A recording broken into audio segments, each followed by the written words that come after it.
Assalamualaikum warahmatullahi wabarakatuh. Waalaikumsalam warahmatullahi wabarakatuh.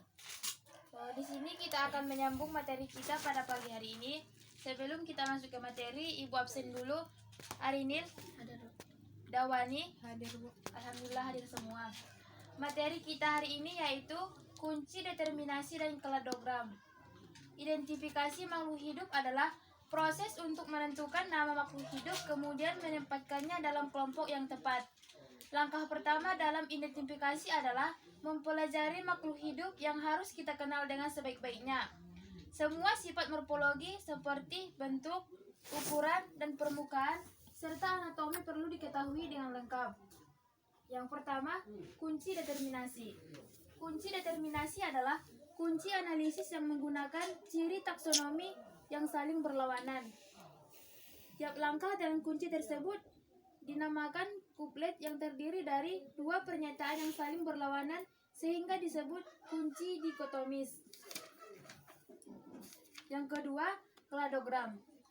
Melalui perbuatan kunci determinasi, Anda dapat menyusun kladogram. Kladogram berasal dari bahasa Yunani yaitu klados yang artinya cabang, gramma yang artinya ciri atau karakter. Adalah diagram yang menunjukkan hubungan atau relation antar makhluk hidup. D. Tingkat takson dalam sistem klasifikasi. Melalui klasifikasi, makhluk hidup dikelompokkan mulai dari kelompok besar, kemudian dibagi menjadi beberapa kelompok yang lebih kecil. Sebaliknya, semakin tinggi tingkat takson, maka semakin banyak anggotanya, namun semakin sedikit kesamaan ciri yang dimilikinya. Yang pertama, kingdom. Kingdom merupakan tingkatan takson tertinggi dari suatu makhluk hidup. Yang kedua, phylum atau divisi. Masing-masing kingdom dibagi menjadi beberapa phylum atau divisi. Phylum digunakan untuk kingdom Animalia, sedangkan divisi digunakan untuk kingdom Plantae dan Fungi. Yang ketiga, kelas.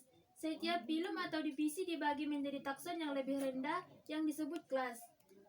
Kelas untuk alga umumnya berakhiran Pigeoize, tumbuhan umumnya berakhiran Epsida, dan fungi berakhiran Mycetes. Yang keempat, ordo. Setiap kelas dibagi menjadi takson yang lebih rendah yaitu ordo. Penamaan ordo pada tumbuhan umumnya diberi akhiran Ales. Yang kelima, famili. Setiap ordo kemudian dibagi menjadi takson yang lebih rendah yaitu famili. Contohnya, ordo Poales dibagi menjadi beberapa famili seperti Poaceae, Junceae, dan Myiaceae. Yang keenam, genus dan spesies. Genus adalah tingkatan takson yang lebih rendah dari famili, sementara spesies adalah tingkatan takson terendah dan menjadi unit dasar klasifikasi. Sampai situ udah paham? Sudah, Bu. Ada pertanyaan? Silahkan kalau ada pertanyaan. Apa yang dimaksud dengan kladogram? Baik, Ibu akan mencoba menjawab pertanyaan. Kladogram adalah diagram hubungan antar makhluk hidup. Kladogram dibuat dengan mengelompokkan makhluk hidup berdasarkan kesamaan ciri yang dimilikinya. Udah paham? Sudah, Bu. Ada lagi pertanyaan?